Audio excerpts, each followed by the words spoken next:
試諗下以下呢啲無處不在嘅品牌 Linux、Blender、Android 同 Spotify， 呢啲科技巨頭將佢哋最核心嘅產品完全免費咁樣送俾人。但係我哋計下條數，2019年科技巨頭 IBM 收購咗 Red Hat， 一間主要產品係完全免費、開源操作系統嘅公司，呢度就有好大嘅矛盾啦。如果個產品係完全免費下載、免費使用，仲可以免費分享到全世界，咁啲錢到底係邊度嚟嘅呢？要明白第一個賺錢模式，我哋要改變一下對大型跨國企業嘅睇法。大企業買軟件唔單止係為咗用，佢哋買軟件係為咗喺出事嗰陣有人可以負責搞掂佢。呢個就係企業支援模式，而 Red Hat Enterprise Linux 將呢招玩到出神入化。任何人都可以免費下載 Linux， 但係跨國銀行同航空公司絕對唔想喺凌晨3點鐘伺服器死機嗰陣，仲要靠上 Reddit 揾救兵。佢哋俾錢買嘅係一個經過驗證、極度嚴格測試嘅軟件版本，仲有一份有法律效力嘅服務級別協議。呢份協議保證咗有一班世界級嘅工程師24小時全天候幫佢哋解決任何問題。第二個模式係 Freemium 模式，呢個策略背後嘅邏輯簡單得嚟又好聰明。我將個基本引擎免費送俾你，但如果你要增配車位、冷氣同增配軚盤，就要收極高嘅價錢。透過提供免費嘅入門級別，公司完全消除咗獲取用戶嘅阻力。你唔需要等老闆批預算，直接登記就可以使用。最精妙嘅計算在於畫嗰條區分免費同收費嘅無形界線。睇下 Slack 或者 Zoom 呢類平台，佢哋俾啱啱好夠用嘅功能你，令到呢個工具成為你日常工作不可或缺嘅一部分。但係慢慢咁，你會撞到課金嘅限制、信息數量上限、開會時間限制，或者係需要高級管理員安全設定。突然之間，呢個軟件變成咗公司嘅必需品，免費使用嘅員工變相做咗免費嘅推銷員，將呢個工具帶入辦公室。當要成班同事轉用另一個平台嘅麻煩程度遠大於直接俾錢升級嘅時候，公司就會乖乖地咁樣攞張公司信用卡出嚟。免費推廣對象根本唔係真正嘅產品，佢哋只係專門用嚟吸引啲俾得起錢嘅尊貴企業客戶。隨住全球上網速度幾何級咁上升，雲端運算全面咁樣接管世界，純免費模式嘅一個新弱點好快就浮現咗出嚟。想像下你免費得到一份米芝蓮星級大餐嘅食譜，食譜列明咗精準嘅份量、溫度同擺盤指示，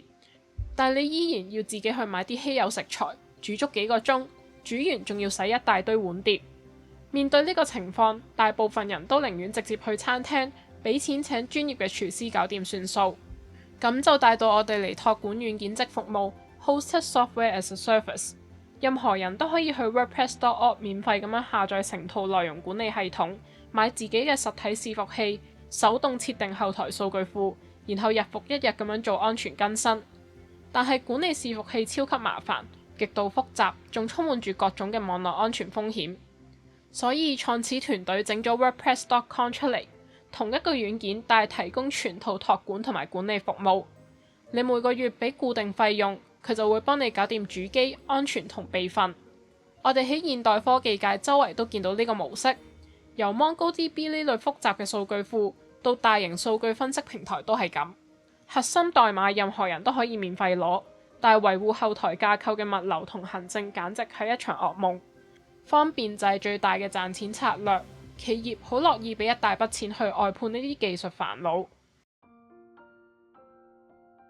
而家我哋進入最具爭議嘅領域。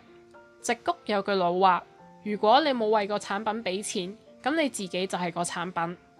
當一個軟件係為咗幾十億個普通消費者而設計，賺錢嘅方向就會極度進取咁樣轉向收割人類嘅注意力同行為數據。呢樣嘢體現喺程式化廣告網絡、追蹤 cookie 同埋利潤豐厚嘅預設搜尋引擎合作協議。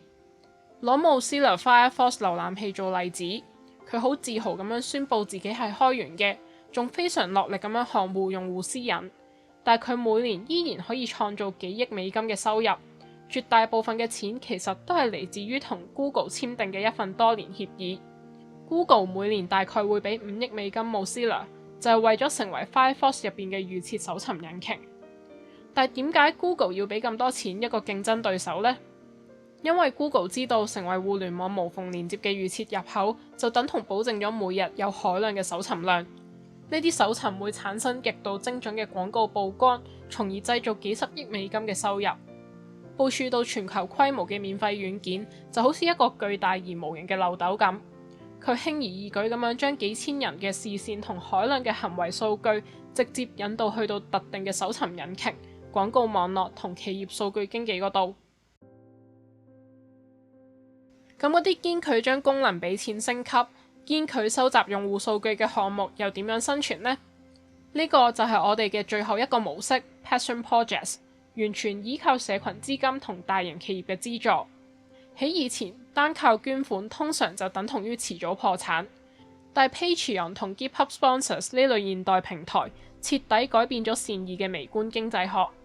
睇下 Blender 呢個俾大型動畫工作室採用嘅開源 3D 創作套件，佢可以生存全靠 Blender 發展基金。雖然獨立藝術家每個月會捐幾蚊，但係真正財務穩定嘅基石係嚟自 Epic Game、Apple 同 Nvidia 呢啲科技巨頭，佢哋定期會批出過百萬嘅企業資助。又或者睇下維基百科，完全由義工維護，而且堅持零廣告。因為全世界都極度依賴佢哋嘅資料庫，佢哋每年都會透過年度籌款活動，好輕鬆就可以籌到過億美金。當一個價值過百億嘅產業變得極度依賴一個免費工具嘅時候，企業資助已經唔再係做善事，而係經過一種精心計算、具有戰略意義嘅投資，確保呢個關鍵工具唔會突然消失。退一步睇返呢5個獨特嘅模式，一個非常清晰、無可否認嘅故事就會浮現。我哋正在親眼見證經濟價值獲取方式嘅根本性變革。軟件業界一早就意識到，代碼本身唔再係一種稀有嘅物理資源，數據代碼可以完美複製，並且以零邊際成本瞬間發送到全世界。因此，賣代碼本身注定係一條死路。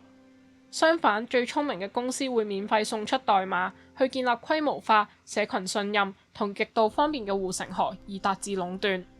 我哋已經正式將軟件當做一個死物放喺紙盒度賣嘅過時做法，過渡到將軟件當成一種持續必不可少嘅服務嚟賣嘅高利潤模式。無論你係俾錢買一份企業級維修保養嘅安心感，買雲端託管嘅方便，定係將你最原始嘅注意力賣俾出價最高嘅買家，唔好搞錯，你其實一直都喺度俾緊錢。軟件可能真係可以完全免費下載，但係要維持呢個現代世界嘅運作，絕對係一盤價值過億嘅大生意。多謝收睇。